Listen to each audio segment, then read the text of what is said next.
Destiny গ্রুপের অর্থ আত্মসাৎ এবং পাচারের মামলায় প্রতিষ্ঠানের ব্যবস্থাপনা পরিচালক রফিকুল আমিনকে ১২ বছরের জেল দিয়েছেন আদালত। তাকে জরিমানা করা হয়েছে ২০০ কোটি টাকা।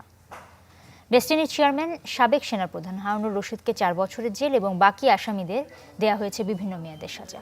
বেলা ১১:৩০টার দিকে এই রায় ঘোষণা করেন ঢাকার চতুর্থ বিশেষ জজ আদালতের বিচারক শেখ নাজমুল আলম। এর আগে কারাগার থেকে আসামিদের নেওয়া হয় আদালতে ৪,১১৯ কোটি টাকা আত্মসাৎ এবং পাচারের অভিযোগে ২০১২ সালে রাজধানীর কলাবাগান থানায় ২টি মামলা করে দুদক।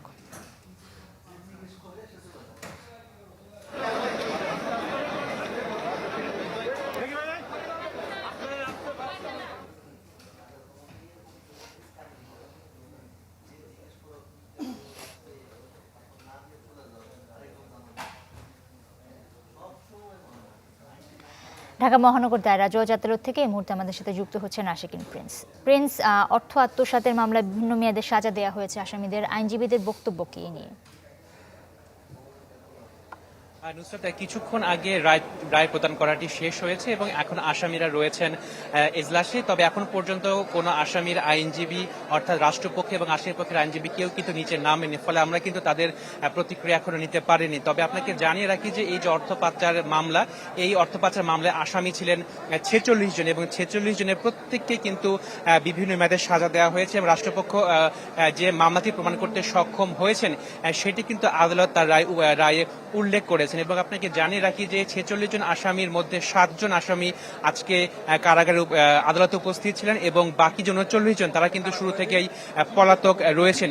সেই ক্ষেত্রে এই ডেস্টিনি গ্রুপের এমডি রফিকুল আমিনকে ১২ বছরের কারাদণ্ড দেওয়া হয়েছে এবং একই সঙ্গে তাকে ২০০ কোটি টাকা জরিমানা করা হয়েছে।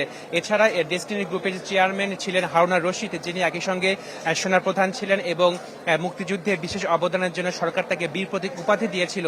সেই হারুনুর রশিদকেও ৪ বছরের কারাদণ্ড দেওয়া হয়েছে এবং একই সঙ্গে ৩,৫০,০০,০০০ টাকা জরিমানা করা হয়েছে।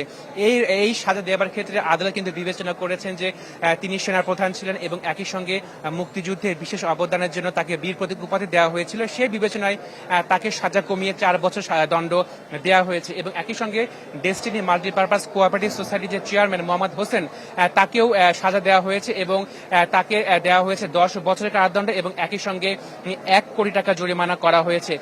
নুসরাত, আপনাকে জানিয়ে রাখি যে মূলত ডেস্টিনি মাল্টিপারপাস কোঅপারেটিভ সোসাইটির নামে বিনিয়োগকারীদের কাছ থেকে ১,৯০১ কোটি টাকা সংগ্রহ করা হয়।